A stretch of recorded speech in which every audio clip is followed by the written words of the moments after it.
Today on the Idiot's Guide, we're talking about, man, I love fireworks and our nation's Independence Day. I know, we're already past that, but we're going to talk about it.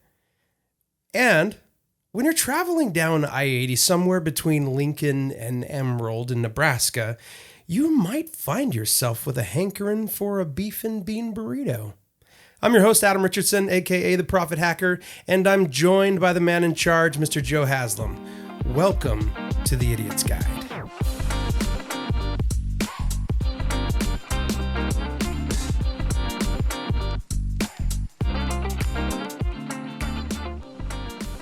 All right, everyone. Well, we have a lot of stuff to cover today because I guess there's a ton of history in our history, and I didn't know that about our history until I started looking at our history. Was that enough history? That's enough history there. We're done. We wanted to really explore kind of Independence Day, why, our Declaration of Independence was signed, and some of those random facts that maybe you might not know. Maybe you will know, and you'll school us because you're like, no, you're absolutely wrong. But, since we have 2 subscribers right now, probably not. So, but for those still listening, still paying attention to this, yes, I absolutely have some really good conversation. If you're at a barbecue or you're hanging out with friends, maybe you cracked open a beer standing next to the water cooler at work, and you're like, and then you can just pop out one of these and sound super smarter, and everybody won't be your friend anymore. It's cool. It's a way to really present yourself as socially awkward. I think maybe that's the word. I don't know, but this stuff I eat up. I can't get enough of it. I want more of it. When I find this stuff, man, I do not get bored, and I just find myself in a rabbit hole for hours and hours and hours reading about pointless stuff that really don't achieve me anything in life other than I know stuff. So, and just to give some context to that, right before recording this, Adam and I were going back and forth with some of the trivia that we found, and we were just, what about this? What about this? What about this? What about this? So like I said, we have a lot of stuff. We're going to try to cover as much as we can. We might not get everything, but I hope we do because it's really all fascinating information, including the beef and bean burrito. That's a fun story. I'm looking forward to that one. But, Independence Day. Why was Independence Day Independence Day? What is it all about? Joe, do you know a little brief history about our history? I think Independence Day was to celebrate our independence. Ooh, what happened on Independence Day that made it a celebration of our independence? The Declaration of Independence was signed. There it is. You know what? For the first point, this is all I get. This is just point number 1, is how many people signed on the first day of our Declaration of Independence? 38. I think it was within the week there was somewhere in the ballpark of 56. Oh, I was way off. Okay, but on the very first day when this was this is our Declaration of Independence and this is me signing. You ever gone to the store or gone to the bank and you have this contract that they're like, okay, and to open up this account, give us your John Hancock. You know what? That's the only signature that happened on July 4th, 1776. That is very interesting. I love John Hancock's signature. For a while, I tried to actually mimic his signature in my own signature. Ooh. Because it is just awesome. Because if you look at it, he finishes the K in his last name, and then he goes down. He does 3 swoops. And then he adds 2 slash lines into that signature. It is the coolest. I mean, that's how well I know the signature. I mean, I can describe it. That's true. I'd have to go look to see really? It does that? But at the same time, I'm like, it reminds me of when the cute girl, she goes, a little heart at the end with a little winky face, whatever. I don't know. It's not my jam, but I do like fancy signatures. So, if the John Hancock is one of those signatures, it might be one of those things where, not just aspiring to be as great as that signature could be, but I don't know, maybe maybe starting a trend of like, I don't know, John Hancock stickers for everybody. No, that's kind of lame and boring. It looks like a history book at that point. You're like, oh, neat. That's neat. But I think everyone knows what a John Hancock is, and I think that would actually be pretty popular. Yeah, I think it's just such an awesome looking signature. It is so emblematic of our nation and our independence. Here's the only downside of it. It's in cursive. And our generation doesn't even know how to read cursive anymore. So they're going to be like, what does that even say? All right, yeah, I won't put there that it is, okay. Yeah. But yeah, so he was the only one that signed on the first day. Yeah. Yeah. Wow. And then roughly within a week, it was all 56 others, or 55 at that point. Another random one, I actually didn't write this one down. Oh, yeah, I did, actually. The only two signers of the Declaration of Independence, there is only two that later served as a president, and that is John Adams and Thomas Jefferson.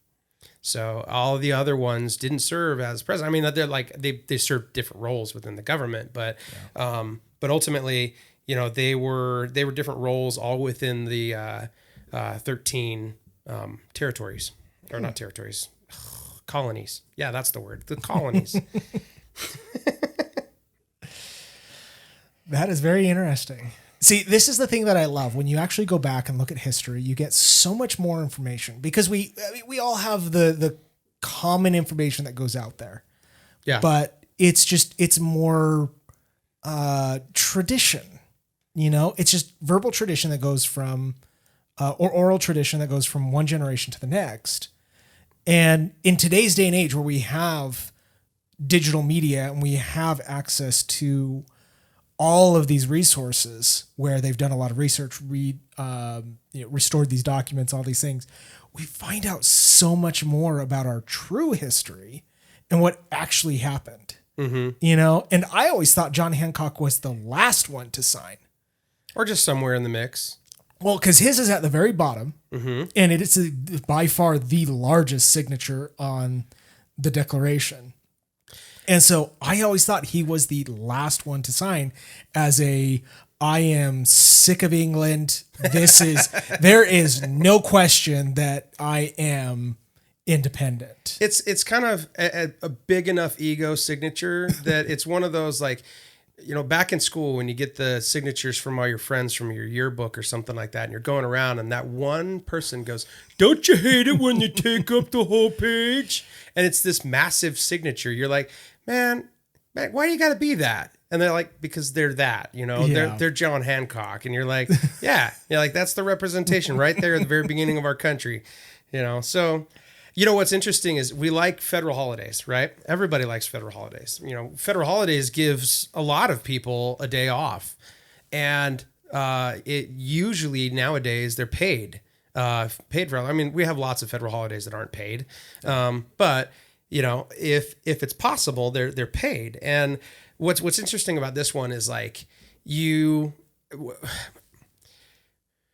it took nearly 100 years for them to finally acknowledge it as a federal holiday, as opposed to it just being like, well, hey, like that was a neat day, wasn't it? That was a real super neat day. We should, they did used to, I think they still do, but the Liberty Bell, they go over and ding it with a little hammer 13 times for the July 4th. So if you go to the Liberty Bell, the celebration, I believe it still happens, but they go over and just little ding, ding 13 times in honor of the Independence Day that it is.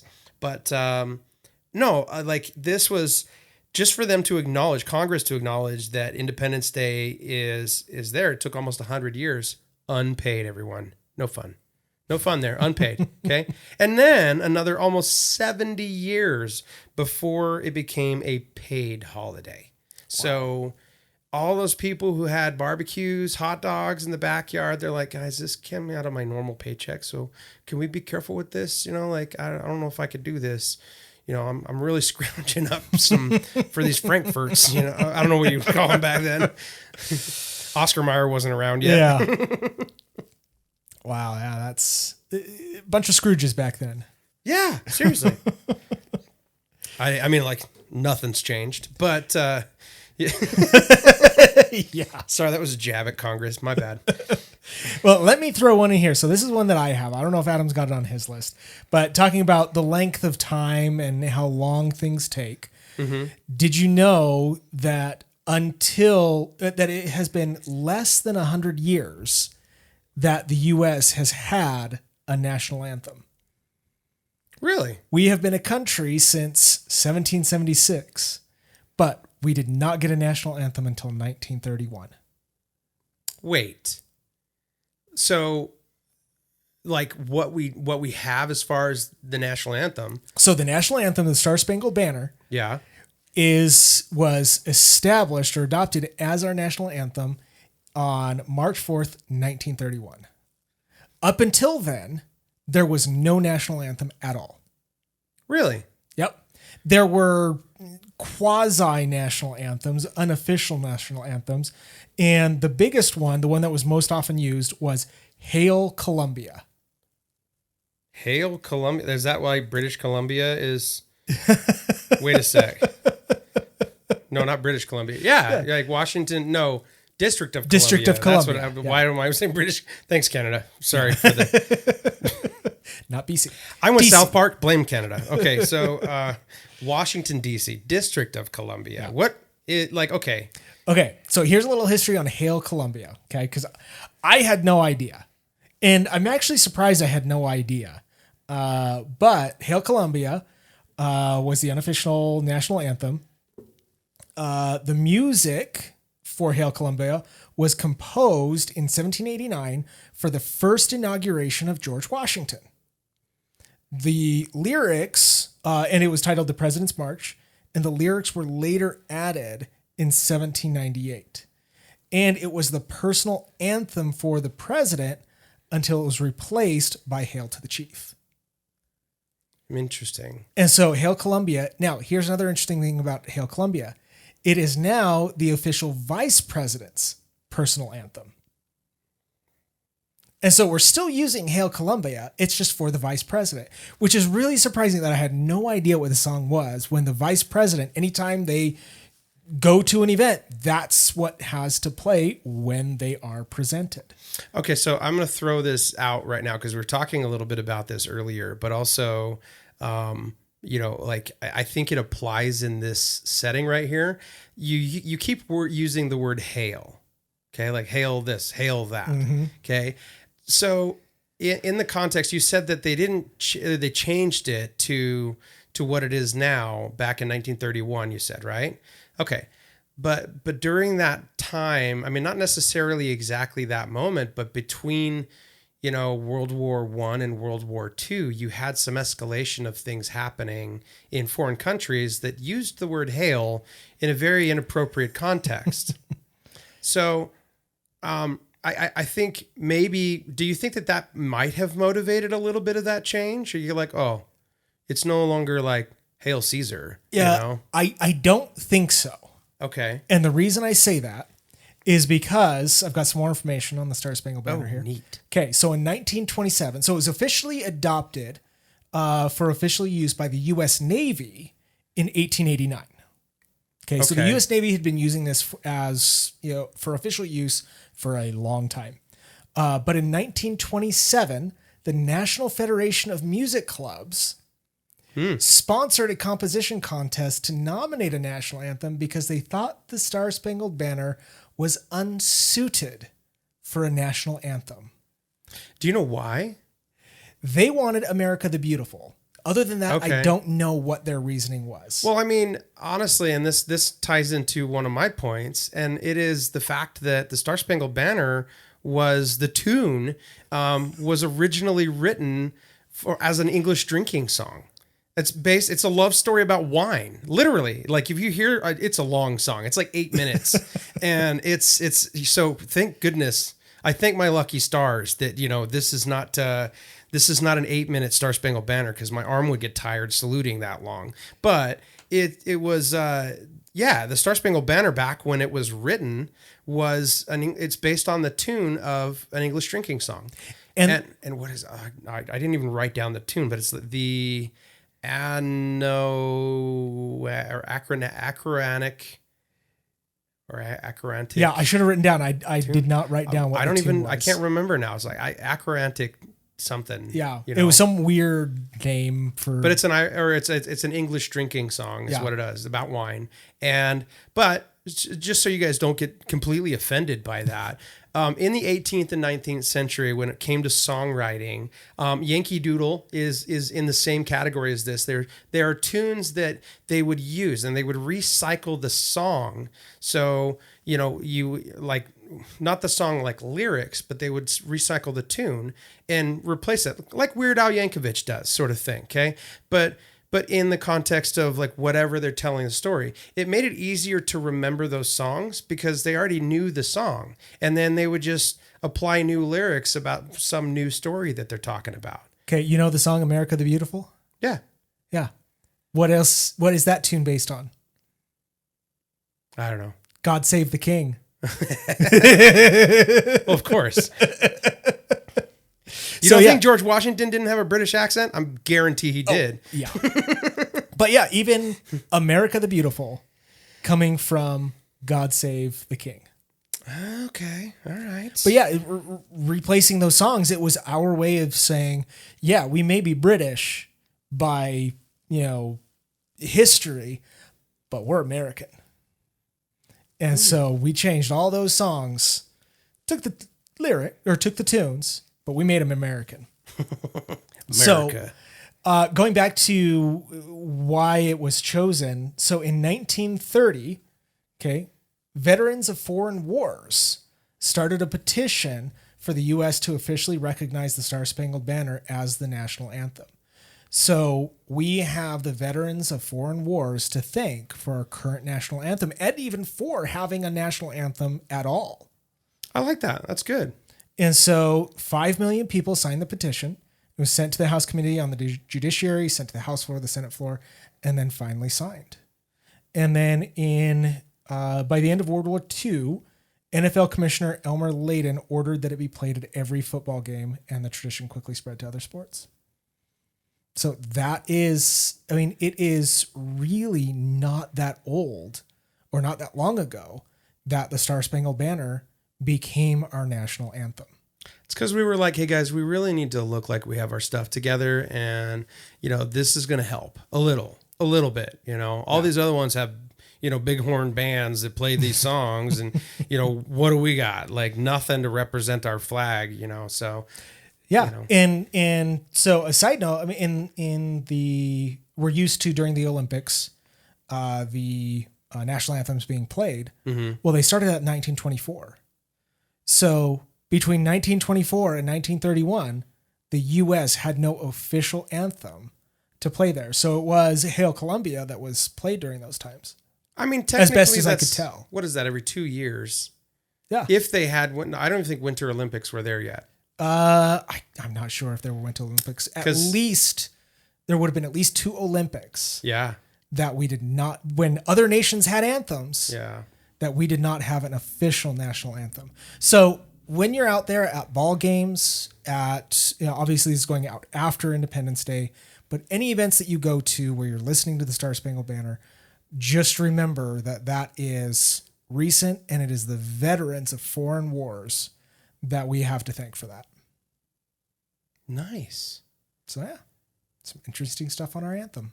I marched in a parade one time in uniform for the Veterans of Foreign Wars, a post that was in one of the posts so their units or whatever they call their groups. Mm-hmm. I'm in the DAV and they call them chapters. It's kind of the same, but they call them a post. And then they have a long, 4-digit number that usually represents that post in that city. And it was one in Denver that we marched in the downtown Denver parade all through downtown for Independence Day one year. It was so hot. It was terrible. I can imagine. Hot boots, walking around 4th of July, full uniform. No, thank you. Yeah.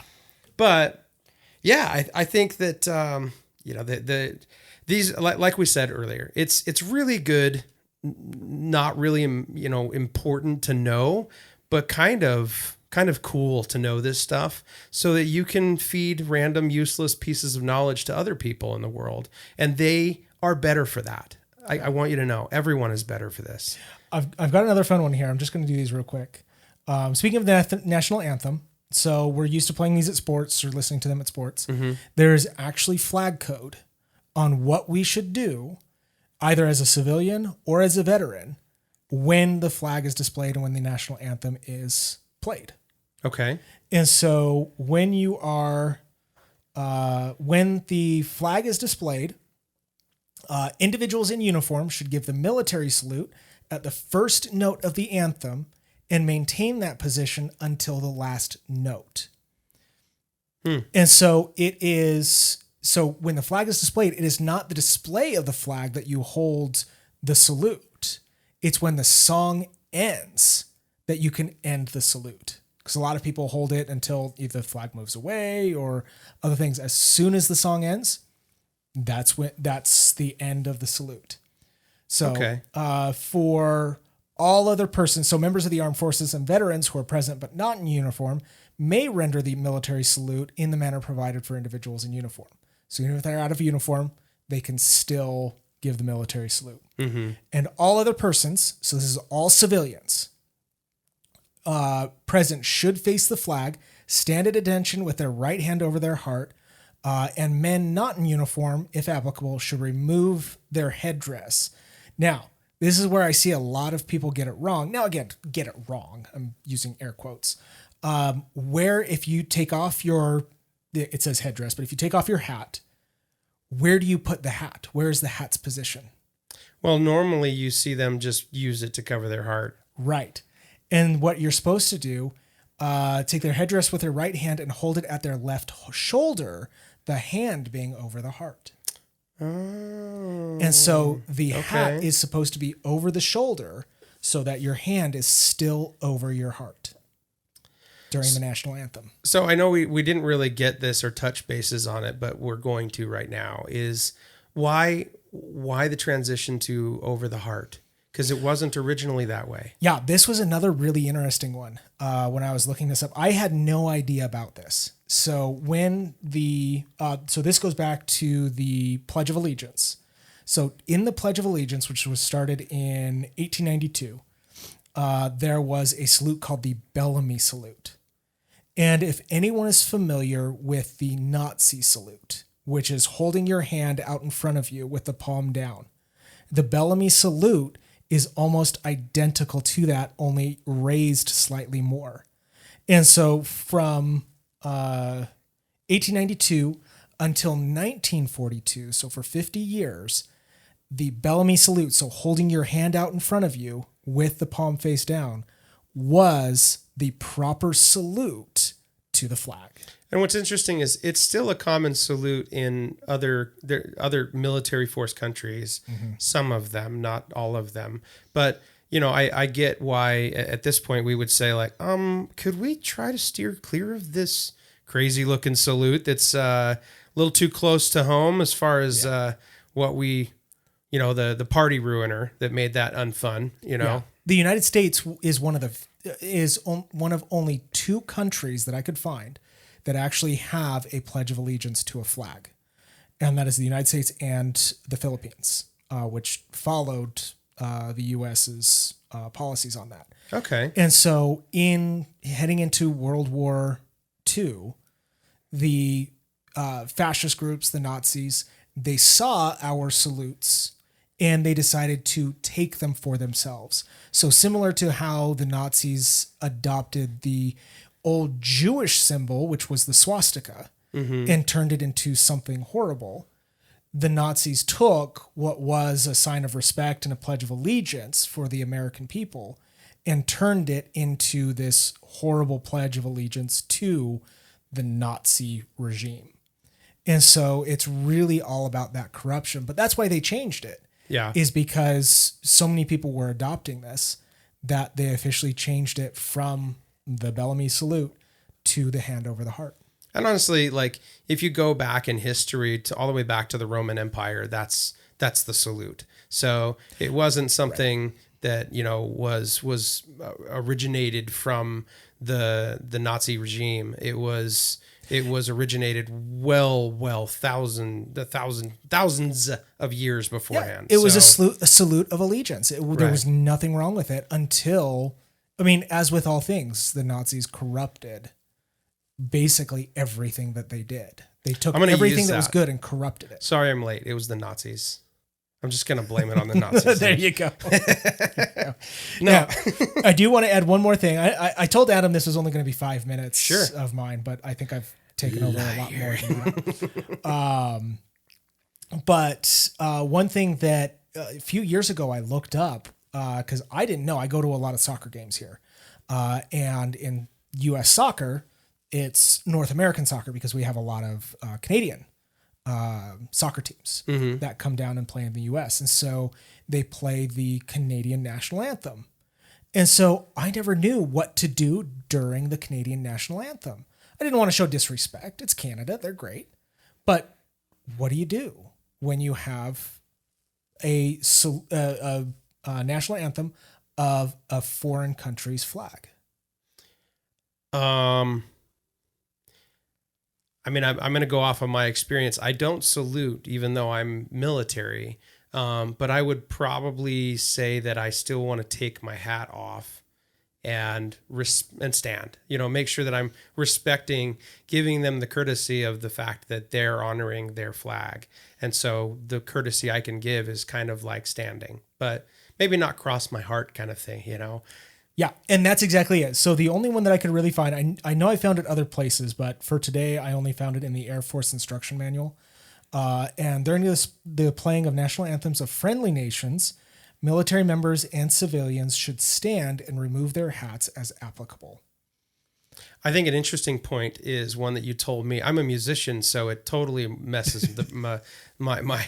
So in music, obviously, you have different beat patterns that you're following. Your brain kind of works in those beat patterns.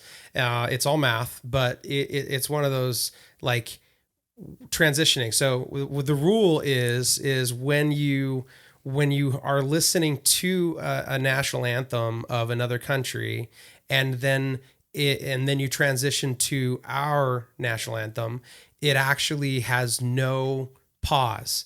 And so there's no break in between. You're like, okay, get the new band out here. Come on, America, get your American band. No, it's straight through to the next one. And I was imagining, and I was like, la da da da da da. Oh, say, can't like without even a beat in between. And I'm like, that sounds like the worst sounding thing in the world. Like I would not appreciate that. But I think it's usually done tasteful if they have to do that, of course. Yeah. But yeah, it says the performance of the national anthem of any foreign country will be followed without pause by playing the national anthem of the United States. Okay, so I want to touch base on the Pledge of Allegiance because you mentioned that, and with the salutes and what we're doing. So we're talking about national anthem and Pledge of Allegiance. There's more. We have lots more here, so we're gonna hit this really fast. But one of the things I recently was having a discussion with a friend about is, they were passionate and asked me because I have a connection within the organization called Disabled American Veterans, and I'm up at the state level basically. So I have the opportunity to speak to different parts of our state and VA within this, and also national representation. So it's really kind of a good role. Well, he looks at my friend looks at me and goes, "Hey, you need to bring this up," and I'm like, "What?" And so he's telling me this, and I'm not going to let you know quite yet, but he told me the information, and I had to go do research because I was just like, there's no way that this is what it is. Okay. So a little backstory about Pledge of Allegiance real quick. 1893 was when the Pledge of Allegiance was originally written. Okay. That's basically how it was written. There was an addition in, what do we say? 1948. 1948 was the addition of the words "under God." Okay. Now, in traditional cadence, if you were to listen to a group of people. I listened to so many recordings of this. I was trying to find, I typed in searches, tried so desperately to find this grammatical concern that this person had. And he wanted me to wage against legislature about making sure this is changed at the top levels. He's like, I want you to take it to the commander of the DAV for national. And I was like, bro, I ain't that big. Like that, I don't even come close to those shoes, you know? But so what happens is when they added the words under God, they just moved the comma over. Okay. So it is one phrase. It's one nation under God. But whenever you listen to anybody doing the Pledge of Allegiance, I promise you, if you sat in a room with everybody doing it, every single person in that room is going to go, one nation under God, indivisible, because we all did it when we were 6, you know? And so that's like the normal thing that you hear. And it's crazy, but this just drives this guy up the wall. He's like, no, it's one nation under God. There's no hesitance. There's no waiting there. Don't hesitate. Don't pause. There's no comma. And I was like, okay, I'm going to give you a lesson on like colloquial language, cadence, and rhythm. Like when you're reading a poem, do you have to have a period at the end of that line? No, you don't. There's no rules to it. In a song, there's no rules. In the Star Spangled Banner, there's not proper grammar. It's about the cadence of that. Mm-hmm. It's the rhythm pattern that is presented in the reading. And that usually, almost always, doesn't follow grammar rules. Oh, no. And so in this situation, I was like, I'm just going to have to agree to disagree with you, because there's been like 2 cases in the last 30 years where somebody in legislature said it differently and somebody noticed, and most of those people, they were like, I'm not going to, put up a fight about this. And I was like, so I told my friend, I was like, I'm not your guy. I'm sorry, man. Like, I'm not it. This is not a battle I can do. But if you want to go run for Congress, you go right ahead. See if you can change the world, This will be your swan song, okay? Such a small thing to fight for. I mean, and when you think about it, I never knew that. I never knew that it was missing that comma there. Because, I mean, you don't read it. You just remember it as a kid and you recite it. And so because we just recite it we'd been reciting it for over 50 years by the time Under God was added. And so, of course, there's a natural pause there. And you're just adding under God, and then you pause again to the next one. It's just, it kind of goes back to the idea of this is oral tradition that goes from one generation to the next, that we are just passing that information along. We don't read, none of us sit there and actually read the Pledge of Allegiance when we're saying it in kindergarten or first grade. We just learn it based on what the teacher pronounces. And the teacher was taught when they were a kid by their teacher, who all originally learned it the original way without under God. And when it was added later, the cadence stayed the same. And, in all honesty, I blame the teachers. English teachers should know better. They're supposed to be the ones teaching us proper grammar, and they've been teaching us wrong. All right. So moving on, let's talk about, I got some interesting points about our military at this point. So, because part of what we're talking about here is not just because it's Independence Day, but, or was Independence Day just recently, but we're kind of zeroing in on some stuff about the military over the next 30 days or the next couple episodes that we have. And I have some interesting facts. I'll see if I can fly through some of these. But one of the things, first off and foremost, Department of Defense, or DOD, they usually call them DOD, is you think, oh, wow, DOD, that's really special and fancy. No, it's just the largest employer in the U.S. And it is combined 2.5 million active guard and reserve personnel. And that's not counting over 700,000 civilian DoD contractors. Wow. So you have over 3.2 or 3.1, no, 3.2 million employed by Department of Defense. That's all of our military force. But that's, I mean, even in a reduction of force times, which we go through periodically, especially when certain presidents are in office. Not going there, but you'll see that regular. It's a normal practice that you see, and when that happens, like that's still a drop in the bucket compared to how many the DoD continues to keep employed. And so it's just kind of an impressive number to go like, man, you literally are the largest employer in the U.S. Yeah. Especially when you think about like the veterans, that statistic, I didn't write this one down, but it's like 7% of our workforce in the country is veterans. Wow. Which you think about, we're at like 360 plus million people in the U.S. and of that 7%, I mean, like that's a lot. That's almost 30 million veterans. That's a lot.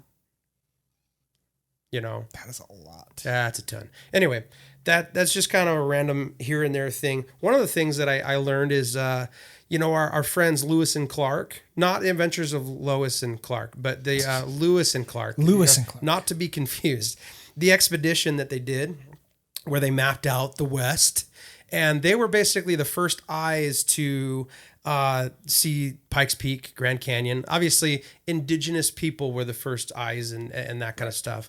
So credit to them. We'll nod in your direction. Thank you. Sorry for taking all of that real estate. That's not funny. Don't laugh, Joe. Unfortunately, it's sad commentary, but not the topic of today. Right. It is.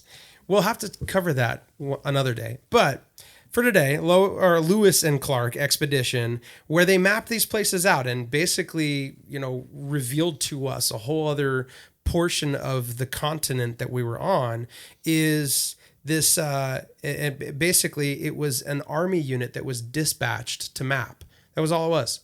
So the U.S. Army said, hey, we need a team to go out there and map this stuff out. And so they were sent. They sent 2 guys? It wasn't 2 guys. it was a unit. So, I mean, a unit typically is made up of somewhere in the ballpark of like 200. So 200,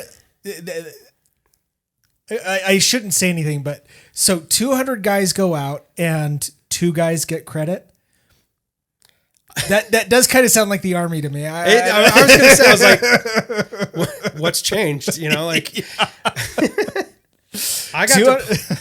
I got deployed. I got some really cool medals for what I did, but my commander, one guy, got some really cool medals for what he did. Never mind. He got some really cool medals for what I did. So that makes so much more sense now that it was a military event. Yeah. Random fact here is, you guys know the Foo Fighters. I'm sure you have. I'm sure you know who they are. They're, the band is made up of the old band of Nirvana and Dave Grohl, great guy. He's a world class. No, we're not talking about those guys. Sorry, I'm not talking about those guys. I am talking about Foo Fighters, but it was interesting. I basically back in World War II, American and British fighter pilots, they reported seeing these bright lights, like just whizzing through the air, zigzagging, and then suddenly changing direction way faster than anything possible that it could possibly do anything in the air. And so no one really knew what those were, the weird aircraft that were out there. They just would get these sightings, and they came up with the name Foo Fighters. They actually called them Foo Fighters. And you know what? I was playing with this. I was like, I was thinking of like with a British, because it's American and British. And so it might have come from the British where there's like, oi, you a Foo Fighter. You a Foo Fighter. UFO fighter? Sorry. I was going to say. It was a really bad joke. We call them like, UFO fighters today. UFO. Kind of backwards. UFO fighter. I don't think that actually was the case unless somebody really had a terrible British accent when they called it that. But yeah, that's originally what a Foo Fighter was before the Foo Fighters were. And yeah, so that's a really pointless story.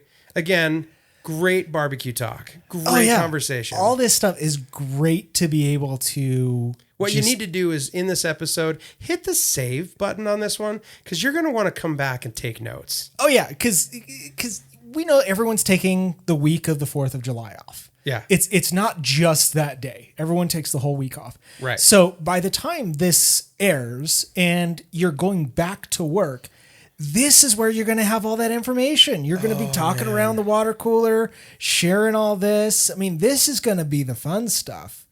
Did you know? You know what, Pamela? You're going to love this story. I don't know who Pam is, but yeah, you can talk to her. She's the receptionist, isn't she? Maybe. I don't know. Sorry, the office joke. What is it? Nina? Corporate accounts payable. Nina speaking? Just a moment. I shouldn't say that. I'll bleep that out. There you go. Let's see here. One of the other things, I think I have like one last point for the U.S. military. Do you have any points before I touch bases on this one? Or? No, I'm good. Okay. One last point that I have is the U.S. military is one of the largest providers of international aid and disaster relief, which, I mean, it really is. Like when you think about all of the places that we have, even if you remove this, like this shadow of bad things, like if everybody's coming in and saying like, yeah, but like whatever we do, we're trying to like get our fingers in everywhere and try to make sure that it's advantageous to our country. We'll help you. We'll help you take control of that country or take back control of your country as long as we can stay there forever and use your oil. Guys, welcome to the Roman Empire. Like this has been around this way for a very long time. Yeah. It's a behavior that has never changed. And, honestly, like maybe that'll come back to bite us someday. But what I thought was kind of a cool fact about this is I like to be I like that we can provide as a country an example of strength that is united, that literally is. It says, regardless of the country, we can be there. And for that fact of aid and relief and even response, like if there's some reason for that, they have these ships all around the world. They're called Marine Expeditionary Units. They patrol the oceans, watching for signs of danger. And, but they can't hear a sub, implode very well. Oh. Sorry. But they basically these nearly almost any location on Earth, they can be within the shoreline of that within 48 hours. So granted, maybe not the North or South Pole because it's not really a big deal to be there unless something happens like, oh my gosh, they just nuked the South Pole. You're like, so sorry, what was down there? Like, what did we miss? Did we lose anyone? Come on. I mean, maybe it's a little sad for the. I feel bad for animals. Seals. Yeah, seals and animals? Penguins, polar bears. I think polar bears are north, aren't they? I don't know. Whatever. It's I know penguins are only one or the other. I imagined that if I wanted to be on one of these, expeditionary cruise ships, that I would want to be somewhere around the equator, Mediterranean, something like that. I wouldn't pick like the colder areas. Yeah. Only because of the fact that it just does not sound fun always being cold. Yeah. No. Funny side note, when we were coming back from our deployment to Iraq, like Iraq is really hot. Okay. This was late June that we were coming back. So it was about 135 degrees in the sand. And please don't tell me, guys, you're like, that's the most recent documented temperature in Death Valley is the hottest temperature on Earth. And I'm like, Look, I took a picture of the thermometer. I could tell you. I was there.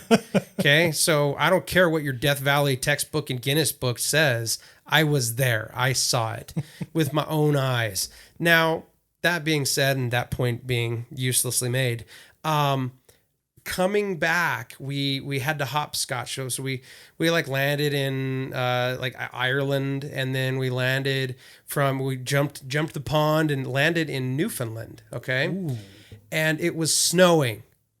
Guys, when you come from 135-degree temperature to snow, what happens to your body? Oh, that is shock. It is. The AC in the airplane was too cold. Like, all of us were blanketed up with full, like, everything on, just freezing. I think that summer I never wore shorts, and I took a jacket everywhere. Like, that's how cold it was. When I ended up going to Denver, and in Denver, yeah, like, there was not a warm day there. And it was like 80s and 90s regularly. And I'm like, brr, it's a brisk 95 today, you know? Anyway. I'm just using the sweater instead of the jacket. So, I mean, like, I don't mean that, but it's just one of those things where I think about, like, being up in those northern ones on an expeditionary boat, that I think it's really cool how quick our response can be to anything on Earth. You know, and that really stands to what the United States should stand for. You know, we added under God to our pledge. And that was to talk about a lot of the Christian, you know, background to the United States. Now, we don't have a national religion. We don't, you know, not everyone listening is Christian. But I think everyone can agree that a fundamental purpose of humanity is to provide aid. And those people that are Christians, I mean, one of the fundamental Christian goals is provide aid. You know, it's everything Christ talks about. Just about every religion in the world, and again, even non-religious atheist individuals, agnostics, it's providing humanitarian aid is one of the fundamental responsibilities of humanity.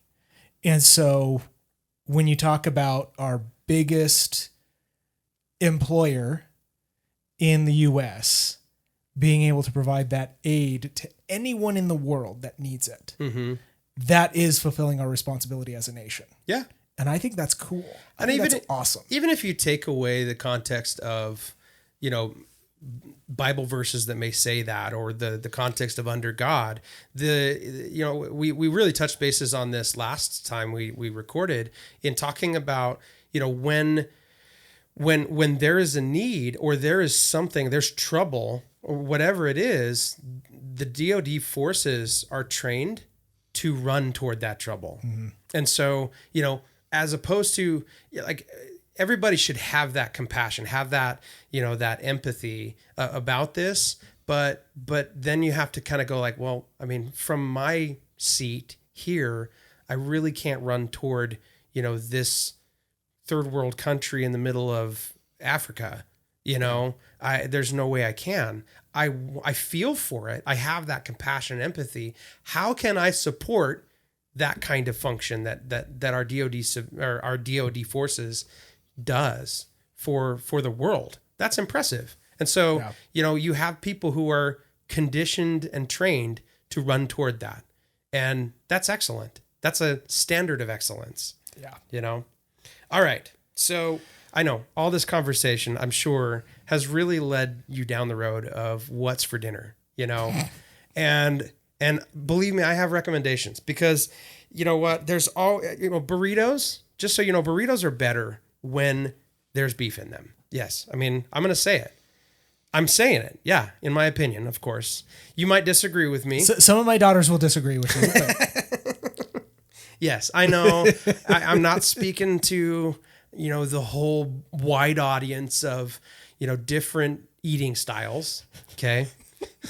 I don't want to say any names of things because it implicates, and then all of a sudden I offend somebody, and YouTube might make it, you know, like be like, hey. I eat as close to a vegetarian diet as possible for health reasons. But burritos are better with beef. Okay, amen. So the story is the Nebraska State Patrol. They said there was a burrito truck. Now, I don't know what the burrito, like, is this a taco cart kind of thing? Like the burrito truck was just, he's on his way to make burritos at a local parking lot that does it every Thursday. You know, I don't know. I have no idea. However, that was the beginning of this problem right here is the burrito truck. Doing a good job of slowing down. They had slowed down for oncoming, or like they were coming up on traffic on I-80. Okay. Now I've slowed down for traffic, and now because of, I got hit by a truck when I slowed down for traffic. And so it was really gnarly and ugly. And I always check my mirror now because of that. But this guy had burritos in the way. He couldn't see behind him. So, they had a trailer of burritos. Okay, they're 2 semis. So this one, then when he slows down, he is rear-ended by a cattle truck that then just there's a picture, and I'll see if I can get the video and link. I'm going to link the video to the news article on our page on this, because it's really the picture is this mangled truck, just mangled. And I'm like, okay, so cattle, you got the beef, right? And you got the burritos. Whatever burritos they are, they're now beef and bean burritos, okay? I'm sorry, I've been trying to hold it. So the sad part is this literally shut down the highway. I-80 is a big, long interstate that goes a long way through Nebraska, through Colorado, through Oklahoma, Wyoming. It goes through Wyoming, through Nebraska, all the way up. I think it ends in Illinois. I'm pretty sure. Yeah, I think so. Somewhere around there. We took I-80 to go down to South Carolina, and we took I-80 the majority of the way. From here in Utah. So it is a very normal path that you can take. I would probably take I-70. It's a prettier drive through Colorado, at least, to get to South Carolina. We did 70 back. We had to hit as many states as possible. Oh, that's a good way. A good loop. Mm-hmm. Yeah. Anyway, so it shut the highway down for 7 hours. Can you imagine how many burritos? They were it was just a few boxes of burritos. I was like, that doesn't sound like a few. And that picture does not look like a few burritos. It looks like the trailer is now beef and bean burritos. That's it, So I have to have this question at this point is, when 2 cattle are angry at each other, do you still call it a beef? Oh, gosh. The dad jokes are just becoming so bad now. Oh, what if it's 2 vegetarians though? Can you even call it a beef? My bad, guys. I couldn't resist. We do have to say that is very sad for the loss of those cows. Yes. We're not being callous here, but you cannot pass that. I don't know if it's callous or cowless, because shoot. I walked into that one. Stop. Adam, you got to knock it off. And just so you know, that was not planned. I did walk into that one. Guys, the drivers are okay. There were a few cows that I believe were kind of in a mess. The cattle truck ended up in the ditch next to everything, so kind of tipped over, and it was a big mangled mess. But I don't think all the cattle were lost in this. So maybe some of the burritos didn't get beef in them. But I hope they didn't serve them afterwards, because that's gross. That's real gross. Pretty bad. Yeah. Anyway, we got to stop, guys. We're already way over. This has gone past the time I said I needed to stop. So, And for the next little while, these may be a little bit longer, just because we're talking about, some more, heavier topics. Yeah. A lot of information in today's, trying to keep it a little bit more light. But some of the other ones that might be a little bit longer, because we're talking about, again, some more heavy stuff. After our July specials, we'll probably get back to our normal time frame, but just be aware they might be a little bit longer. All right. Well, thank you guys for listening. It's been an interesting pleasure to go over some history and kind of hits to reflects on each other a little bit. This is good. I like this. Hey guys, literally save this and go back to it, take notes, and you will impress at every party you go to for the next year. Be like, at least over like the month of July. Yeah, you'll win over friends with some interesting, pointless facts. But if you want one other fun one, look up John Paul Jones. A very interesting read. Yeah, John Paul Jones. Man, sounds like a pirate. Interesting. England said he was. There you go. See? Perfect. John Paul Jones. Guys, you heard it here. I don't know if you heard it first here, but you might have. And that'll be the beginning of a great adventure in online searches about a fascinating story. So anyways, thank you guys for listening. We appreciate it for you guys tuning in. Tune in. If you haven't yet, please subscribe, hit the little bell so you get the warning that we're showing up again next week, and leave us a comment if you like us or don't like us. I don't care. I want to hear from you though. So let's make fun of this and let's make this a cool experience. Joe, do you have anything else before we go? Nope, I'm good. All right. Well, as always, check your shoes.